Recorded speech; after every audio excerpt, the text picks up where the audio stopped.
బీజేపీలతోని చీకట్ల ఒప్పందం చేసుకున్నాడు బిడ్డ బెయిల్ కోసం. ఈ చేవెళ్ల నియోజకవర్గంలో కాసాని జ్ఞానేశ్వర్ను ఒక బలహీన వర్గాలకు సంబంధించిన ముదిరాజు బిడ్డను ఎన్నికల్లో పెట్టి ఆయన ఎన్నికలు కూడా ప్రచారం చేస్తలేరు. ఈడ మా అక్క సబితమ్మ పొద్దటి పూటనేమో కారు గుర్తు అంటుంది, రాత్రిపూటనేమో కమలం గుర్తు అంటుంది. ఇది నిజం కాదా? నిజమా కాదా?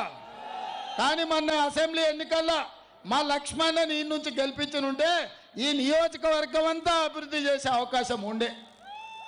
ఎట్లనో అక్క తప్పించుకున్నది. కానీ ఇవాళ సొంత పార్టీ మొత్తం తీసుకెళ్ళి బీజేపీకి తాకట్టు పెట్టిరు. ఇవాళ విశ్వేశ్వరరెడ్డి ఆయన కొండ అనుకుంటుండు, మా కార్యకర్తల సంగతి తెలియదు. మేము అండగా ఉంటే కొండైనా బండైనా మా కార్యకర్తలు బద్దలు కొడతారు. ఆయన కార్యకర్తలు ప్రజలు పోతే అపాయింట్మెంట్ తీసుకొని రావాలంటుండంట. అపాయింట్మెంట్ ఏమన్నా నీ దగ్గర వ్యాపారం చేయడానికి వచ్చిండ్రా, లేకపోతే నీ దవాఖానలు ఏమన్నా దుడ్లు తక్కువ చేయమని వచ్చిండ్రా?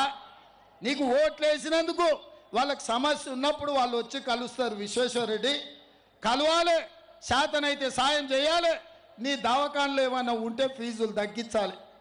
అందుకే ఇవాళ విశ్వేశ్వరరెడ్డి రాజకీయాన్ని కూడా ఒక వ్యాపారం లాగా చూస్తున్నాడు, లాభసాటి వ్యవహారంగా చూస్తున్నాడు. ఎంత పెట్టుబడి పెట్టినా ఎంత లాభం వచ్చిందని చూస్తున్నాడు. అట్లాంటి వాళ్లకు రాజకీయం కుదరదు. ప్రజా జీవితానికి విశ్వేశ్వరరెడ్డి గారు ఉపయోగం లేదు. నీ దగ్గర ఎట్లాగూ 1000 కోట్లు ఉన్నాయి.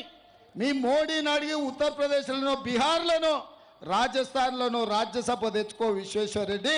ఇక్కడ నీకు ప్రజలు ఓట్లు వేయరు. 5 ఏళ్ళు నిన్ను గెలిపిస్తే 5 పైసలు కూడా ఈ చేవెళ్ళకు తీసుకురాలి. ఆనాడు చంద్రశేఖరరావే ప్రభుత్వం ఉండే, నువ్వే ఎంపీగా ఉంటివి.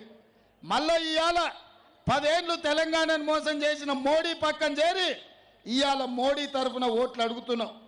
నేను సూటి